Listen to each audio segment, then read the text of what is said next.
raisons, un des motifs, c'est la redynamisation du centre-ville et de ses commerces. Les études montrent que nous avions un taux de rotation, en particulier au centre-ville, dans la zone commerciale, un taux de rotation de 30%.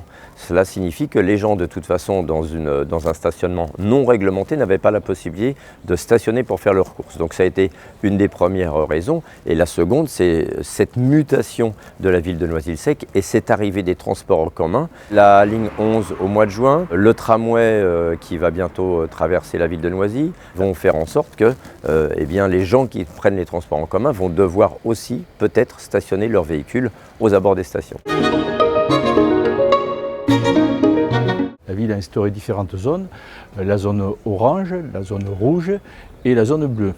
Alors nous avons, la responsabilité du stationnement payant en zone orange et en zone rouge, qui seront les deux seules zones payantes. Et en revanche, il y aura du stationnement limité dans le temps sur la zone bleue. On fait bénéficier les Noiséennes et les Noiséens d'un abonnement sur la zone orange. Les personnes concernées sont les résidents de la zone rouge et orange.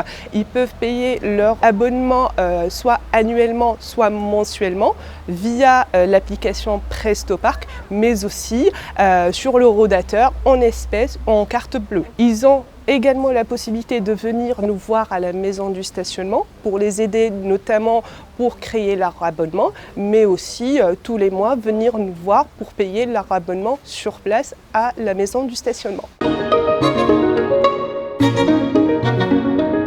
Il semble important, primordial même, de pouvoir accueillir la population pour, y compris, préciser, expliquer les modalités de mise en œuvre de ce stationnement payant et d'être toujours donc en contact avec les Noiséennes et les Noiséens. Au niveau de l'équipe qui est mise en place, nous avons aujourd'hui 8 agents et agentes.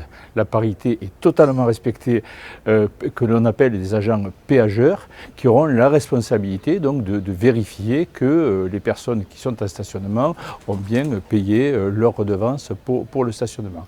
Nous avons ensuite une agente d'accueil à l'adresse devant laquelle nous nous trouvons, et nous avons un responsable de l'exploitation qui a la responsabilité de planifier l'intervention des différentes équipes dans les différents quartiers et sur les différentes zones.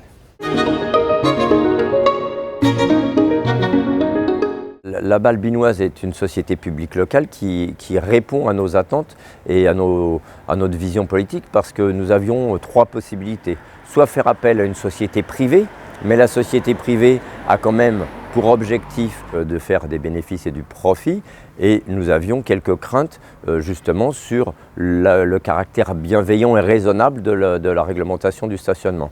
L'autre possibilité était de travailler en régie, c'est-à-dire en interne au niveau municipal, mais notre budget en matière de ressources humaines n'est pas suffisant et cela ne nous le permettait pas. Donc nous avons créé une société publique locale avec la ville de Bobigny, et c'est un statut public, ce qui fait que nous ne serons pas là en train de chercher absolument à verbaliser, mais nous sommes là pour réglementer le stationnement et faciliter la rotation des véhicules et faciliter le stationnement pour les riverains.